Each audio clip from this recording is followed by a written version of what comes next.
আসন্ন ত্রয়োদশ জাতীয় সংসদ নির্বাচন ঘিরে চলছে নানা সমীকরণের প্রস্তুতি। দীর্ঘ ১.৫ দশক পর হতে যাওয়া নির্বাচন নিয়ে তাই জনগণের আগ্রহ তুঙ্গে। এই নির্বাচন ঘিরে নতুন মেরুকরণের পথেও হাঁটছে দেশের রাজনীতি।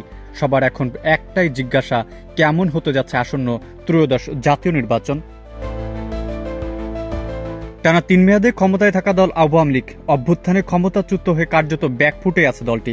এমনকি দলের কার্যক্রম নিষিদ্ধ ও নিবন্ধন স্থগিত হওয়ায় দৃশ্যপটেই নেই একসময়ের প্রবল প্রতাপশালী দল ও ভোটের মাঠের চিরপ্রতিদ্বন্দ্বী আওয়ামী লীগ। ভোট ও মাঠের রাজনীতিতে বিএনপি এখন দেশের অপ্রতিদ্বন্দ্বী জায়গায় থাকলেও আগামী জাতীয় নির্বাচনে দলটির বড় চ্যালেঞ্জ হয়ে উঠছে একসময়ের ৪ দলীয় জোট সরকারের অংশীদার ও মিত্র দল জামায়াত ইসলামী। ক্ষমতাচ্যুত আওয়ামী লীগ সরকারের আমলে কার্যত নিষিদ্ধ রাজনৈতিক দল ছিল জামায়াত ইসলামী। তবে সরকার পতনের পর কার্যক্রম ফিরে পায় দলটি।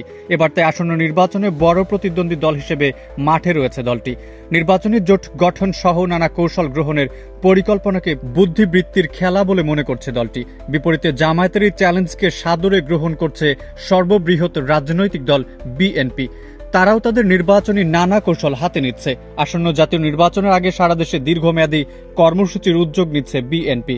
আর এ ব্যাপারে দলের ভারপ্রাপ্ত চেয়ারম্যান তারেক রহমান বারবার সতর্ক করে যাচ্ছেন দলের সর্বস্তরের নেতাকর্মী ও সমর্থকদের। তিনি বলছেন, আগামী নির্বাচন হবে সবচেয়ে কঠিন নির্বাচন। নির্বাচন জিততে হলে জনগণের কাছে যেতে হবে, জনগণের কাছে থাকতে হবে এবং জনগণকে সঙ্গে রাখতে হবে। সংশ্লিষ্ট সূত্রগুলো থেকে সব তথ্য নিশ্চিত করা হয়েছে।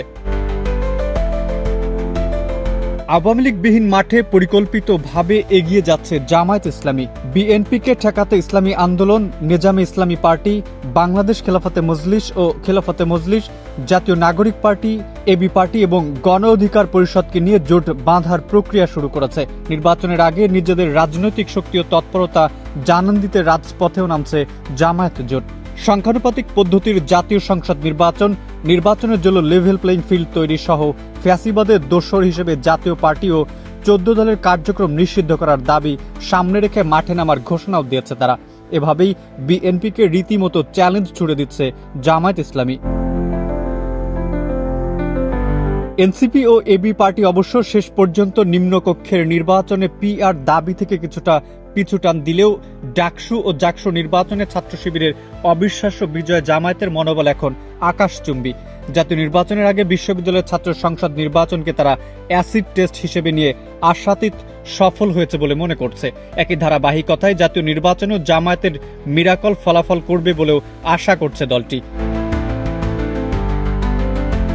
অন্যদিকে দেশের সর্ববৃহৎ রাজনৈতিক দল বিএনপি নতুন কোন নির্বাচনী জোটের ঘোষণা এখন পর্যন্ত না দিলেও স্বৈরাচার হাসিনার সরকার বিরোধী যুগপৎ আন্দোলনের শরিক ও সমমনা দলগুলোকে নিয়ে তৎপর রয়েছে।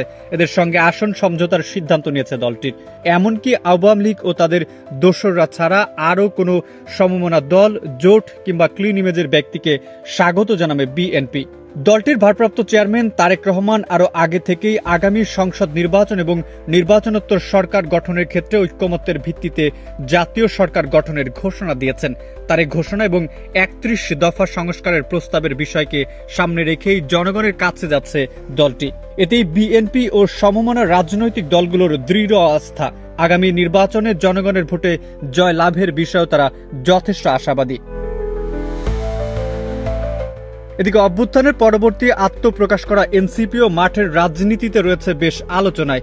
ধারণা করা হচ্ছে আসন্ন নির্বাচনে রাজনৈতিক দলটি হয়ে উঠবে ট্রাম্প কার্ড।